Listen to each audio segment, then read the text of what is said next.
नमस्कार दोस्तों, मैं सुमित मिश्रा स्वागत करता हूं एक बार फिर से आप सभी का एमजेटी एजुकेशन में। दोस्तों, चुनाव आयोग लगातार छक्के पे छक्का लगाता जा रहा है सभी के ऊपर। चुनाव आयोग ने अभी रिसेंटली 4650 करोड़ रुपए की या कहें इतने की संपत्ति की जब्ती की हुई है।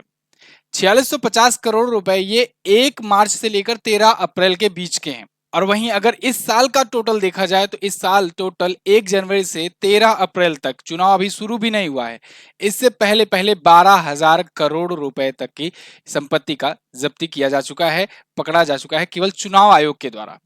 ये सारी संपत्तियां, ये पैसे जो हैं ये यूज होने वाले थे लोकसभा के इलेक्शन में, और ये हाईएस्ट एवर है, ये चुनाव आयोग का कहना है। तो चुनाव आयोग के इस खबर के बारे में हम लोग पूरा डिटेल में जानेंगे, समझेंगे, साथ ही साथ क्या क्या चीजें कहां कहां से पकड़ी गई हैं, किन किन राज्यों से कितना अमाउंट सीज हुआ है, इसको हम लोग देखेंगे। तो यहाँ पर आप देख पाओगे, इंडिया टुडे का आर्टिकल है ये, 4650 crore seized by election commission ahead of polls, highest ever. अभी पोल्स अभी शुरू भी नहीं हुए हैं चुनाव, उसके पहले ही ये इतना हो गया है, कवर किया गया है। आगे बढ़ने से पहले इलेक्शन कमीशन ऑफ इंडिया के बारे में थोड़ा सा बता दें आपको। दोस्तों, ये एक कॉन्स्टिट्यूशनल बॉडी है। इसकी स्थापना 25 जनवरी को की गई थी 1950 में। इसी वजह से 25 जनवरी को हम लोग नेशनल वोटर्स डे या राष्ट्रीय मतदाता दिवस के रूप में भी मनाते हैं। इसका हेडक्वार्टर नई दिल्ली में है। भारतीय संविधान के अनुच्छेद 324 में इसका वर्णन किया गया है। और अगर पार्ट में बात करें तो पार्ट 15 पड़ता है, भाग 15 में संविधान के इसका वर्णन किया गया है और आर्टिकल 324 आता है। ये अब 3 मेंबर्स का ये कॉन्स्टिट्यूशनल बॉडी है। पहले जब ये स्थापित हुआ था तब केवल एक ही मेंबर हुआ करते थे इसमें, एग्जीक्यूटिव्स में।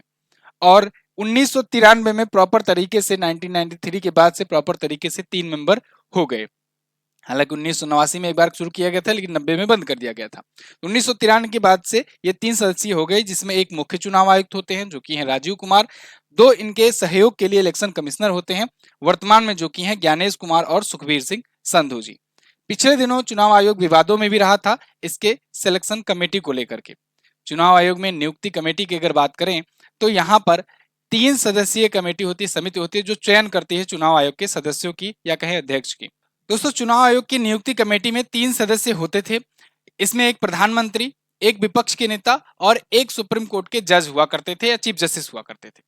लेकिन आगे चल करके केंद्र सरकार ने इसमें अमेंडमेंट कर दिया, संशोधन कर दिया, और उसके बाद से अब एक प्रधानमंत्री, एक कैबिनेट मंत्री और एक विपक्ष के लीडर होते हैं अगर चुनाव आयोग के किसी सदस्य या अध्यक्ष की नियुक्ति करनी होती है तो।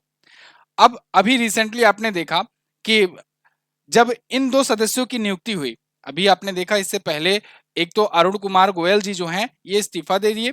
इनसे पहले अनूप चंद्र पांडे जी का कार्यकाल समाप्त हुआ, ये 1 महीने के अंदर हो गया था। फिर उसके बाद 2 नए चुनाव आयुक्त जो हैं इनको नियुक्त करना था। तो इनकी नियुक्ति के लिए जो 3 सदस्यीय समिति बनी, उसमें प्रधानमंत्री मोदी और गृह मंत्री अमित शाह जी हुए। इसके बाद जो विपक्ष के लीडर थे वो अधीर रंजन चौधरी जी थे यहाँ पर, ठीक है। इन तीनों ने मिलकर के नियुक्त किया इनको।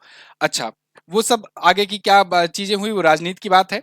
इसके बाद अगर हम लोग बात करें, चुनाव आयोग के द्वारा आचार संहिता की घोषणा की गई, मतलब जब से इलेक्शन का डेट अनाउंस होता है तुरंत ही आचार संहिता की घोषणा हो जाती है, और ये तब तक चलता है जब तक चुनाव का रिजल्ट ना आ जाए।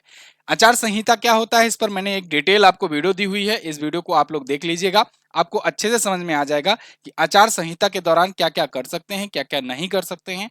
जितने भी लीडर्स होते हैं, जितने भी उसमें चुनाव के अधिकारी होते हैं, या फिर देश की जनता के लिए भी उसमें कोड ऑफ कंडक्ट है। तो कोड ऑफ कंडक्ट के तहत ही ये चीजें सीज की जाती हैं कि चुनाव के टाइम पर जब आचार संहिता लगी हुई है तो बड़ा मनी, कैश, ये सब आप लोग ले नहीं जा सकते हो अगर उसका यूज कहीं पॉलिटिकली हो रहा है तो उस वीडियो में भी मैंने आपको बताया था कि आचार संहिता के दौरान बहुत ज्यादा पावर मिल जाती है इलेक्शन कमीशन को।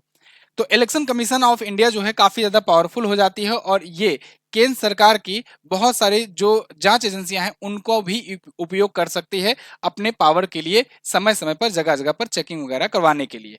तो यहां पर इसने अभी 4650 करोड़ रुपए या कहें इतने के अमाउंट के, क्योंकि इसमें कई सारी चीजें थी जिनको सीज किया गया है इलेक्शन कमीशन के द्वारा। अच्छा, एक चीज और मैं आपको बताना चाहूंगा, ऐसा नहीं है कि ये कोई नई बात है।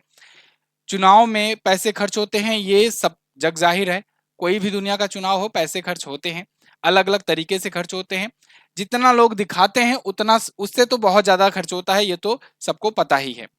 अब उतना बहुत ज्यादा जब खर्च होता है तो उसी पर चुनाव आयोग की निगाह होती है कि जितना आपने बताया हुआ है क्या उससे ज्यादा खर्च कर रहे हो। अगर उससे ज्यादा खर्च कर रहे हो तो इलीगल तरीके से कर रहे हो, इसको हम जब्त कर लेंगे, ये हमारी पावर है, क्षमता है। तो यहाँ पर इलेक्शन कमीशन ऑफ इंडिया ने कहा है कि 4,650 करोड़ रुपए के रिकवर किए गए, जिसमें कैश, ड्रग्स, लिकर और प्रीसीजियस मेटल्स और फ्रीबीज शामिल हैं। अब इसको एक एक करके समझो। कैश तो आपको समझाने की जरूरत नहीं है, कैश ऐसे नोटों भरी गड्डी होती है और मटती है। ड्रग्स, पंजाब जैसे राज्यों में ड्रग्स के बहुत मामले मिलते हैं। इवन इस बार भी और पिछली बार भी सबसे ज्यादा जो पंजाब से रिकवर किए गए थे चुनाव आयोग के टाइम पर, उसमें ड्रग्स थे। 90% ड्रग्स उसमें, मतलब ये 90% जितना पैसा रिकवर किया गया है उसमें 90% हिस्सा ड्रग्स का था। लिकर, लिकर मतलब शराब बिकती है, ये सब जानते हैं। प्रीसीजियस मेटल्स, कुछ लोग सोने देते हैं, गोल्ड हुआ, या फिर कहें कि विदेशों से अगर मान लीजिए लाना है पैसा या हवाला के जरिए, तो वो पैसा ना ला करके वो किसी न किसी माध्यम से गोल्ड, डायमंड, इन सब के माध्यम से लाए। अभी दुबई में भी एक पकड़ा गया। फ्रीबीज, फ्रीबीज की भी घोषणा की जाती है, कहीं पर प्लाट किसी के नाम कर दिए, वादा कर दिए, कहीं किसी के नाम आवास कर दिए किसी का, मतलब बहुत सारे ऐसे फ्रीबीज भी देखने को मिलती है नेताओं के द्वारा जो प्रोवाइड किए जाते हैं जनता को वोट पाने के लिए। तो इन सबको मिला करके टोटल 6,050 करोड़ रुपए ये सब सीज किए गए हैं। किसके बीच में?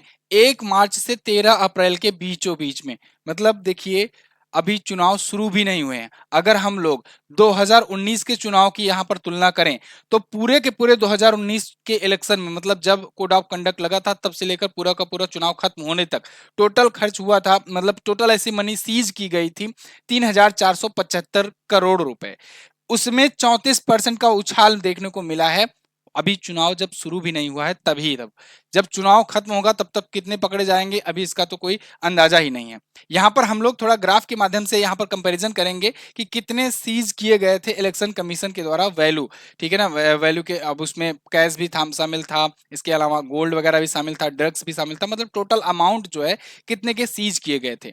जनरल इलेक्शन 2019 वाली लाइन जो है वो ब्लू कलर में है। जनरल इलेक्शन 2024 का जो कि 1 मार्च से 13 अप्रैल के बीच में अभी तक डाटा आया हुआ है वो रेड कलर में है। ध्यान रहे अभी ये पूरा पूरा खत्म नहीं हुआ है अभी और इसमें बढ़ेगी।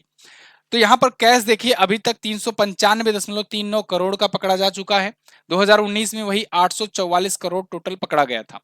लिकर 304 करोड़ जो है ये पकड़ा गया था। इस बार उससे भी ज्यादा 489.3 करोड़ का लिकर पकड़ा गया। लिकर मतलब शराब। इसके बाद ड्रग्स की बात करें तो ड्रग्स देखिए पिछले साल मतलब पिछले इलेक्शन में 1279 करोड़ का पकड़ा गया था और इस बार 2068 करोड़ का अभी ही पकड़ा जा चुका है। इसके बाद प्रीसीजियस मेटल्स में अगर बात करें, जो महंगे महंगे मेटल्स होते हैं, धातुएं होती हैं या आभूषण वगैरह होते हैं, ज्वेलरीज वगैरह, तो उसमें देखिए 987.11 करोड़ पिछले इलेक्शन में, इस बार अभी तक 562 करोड़ रुपए। फ्रीबीज में अगर बात करें तो 60 करोड़ पिछली बार, इस बार फ्रीबीज की संख्या ज्यादा है 1142 करोड़। देखो 60 की अपेक्षा 1142 करोड़, 1,000 करोड़ से ज्यादा फ्रीबीज यहां पर दिए गए हैं। अब मैं बार बार फोर्सफुली ये क्यों कह रहा हूं कि अभी इलेक्शन नहीं सुने हुए हैं तब तक का ये, एक्चुअली में सबसे ज्यादा अमाउंट जो डिस्ट्रीब्यूशन होता है या फिर फ्रीबीज दिया जाता है या जो कैश की धोखाधड़ी होती है, कैश फ्लो होता है अवैध तरीके से, वो सब जब चुनाव शुरू होने वाला आता है अगले दिन रहता है, लास्ट नाइट को भी हो जाता है। तो लास्ट नाइट आपने देखा भी होगा गांव वगैरह तक की, यहाँ तक कि प्रधानी वगैरह के चुनाव में भी ऐसे मामले देखने को मिलते हैं। अगले दिन चुनाव होना है, वोटिंग होनी है, तो उसके रात में बहुत ज्यादा या तो शराब की पार्टी दे दी जाएगी या तो फिर कैश बंटवा दिया जाएगा, ये सब देखने को मामले मिलते हैं। तो मतलब अभी इलेक्शन जब शुरू होगा तब ये आंकड़े और बहुत ज्यादा बढ़ सकते हैं।